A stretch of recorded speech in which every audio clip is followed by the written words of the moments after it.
Public finance economist EJ Antoni. EJ, thanks for joining us. Okay, you've James, thank you for having me. You've pointed out here this issue of so much of the hiring lately is foreign-born workers. This kind of makes sense given the immigration surge since 2021. Census Bureau says 84% of population growth over the last year is due to immigration. But on the other hand, isn't this kind of a positive thing, that it means most people are coming to this country and getting jobs as opposed to signing on with Tren de Aragua or some other enterprise? Well, it depends, right? There's a lot of different moving parts going on here. There's a lot of factors to consider in the labor market. But we should remember first and foremost that it is just that, a market. It's right there in the name.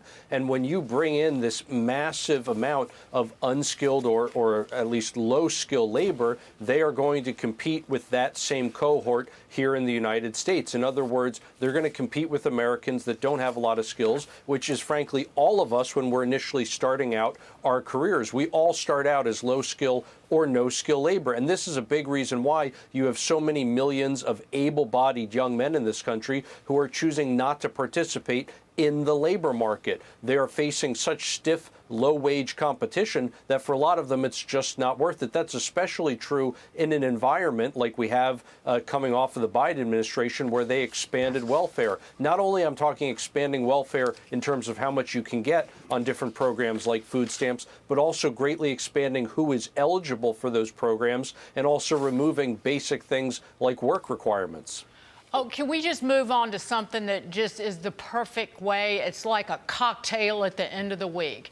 It is the perfect way to wrap up what has been another MAGA kind of rip the faces off of the screaming liberals.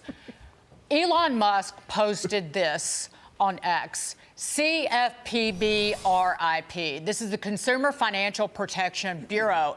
Elizabeth Warren's little baby, Rohit Chopra, who was running it, got shown the door. But now indicating, and reports are indicating, that DOJ personnel have entered the agency's office.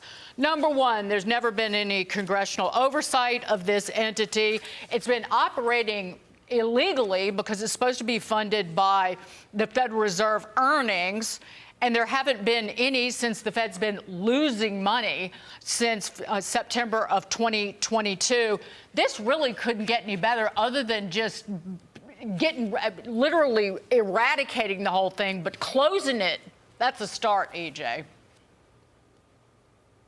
Oh, absolutely, Dagan. I mean, what a week this has been for the American people. The CFPB, first it gets taken over essentially by Scott Besson, who says, no, this is mine now. I'm the acting director. And now Elon walks in there with some of his crew saying, rest in peace. This thing is good as dead. I think it's worth emphasizing here for the American people. The Consumer Finance Protection Bureau is one of the worst named agencies in government. It does exactly the opposite of what it's supposed to do. It doesn't protect American consumers. Instead, it preys upon them. What it does is it makes credit more difficult to acquire for those who most need it. It throws up additional costs and red tape in the face of lenders. It is nothing but bureaucracy run amok. And you have people like Elizabeth Warren who essentially use it to be their personal attack dog to go after different agencies or corporations, whatever the case may be, that those politicians don't like. It's a fraud. It's a sham. It absolutely has to go.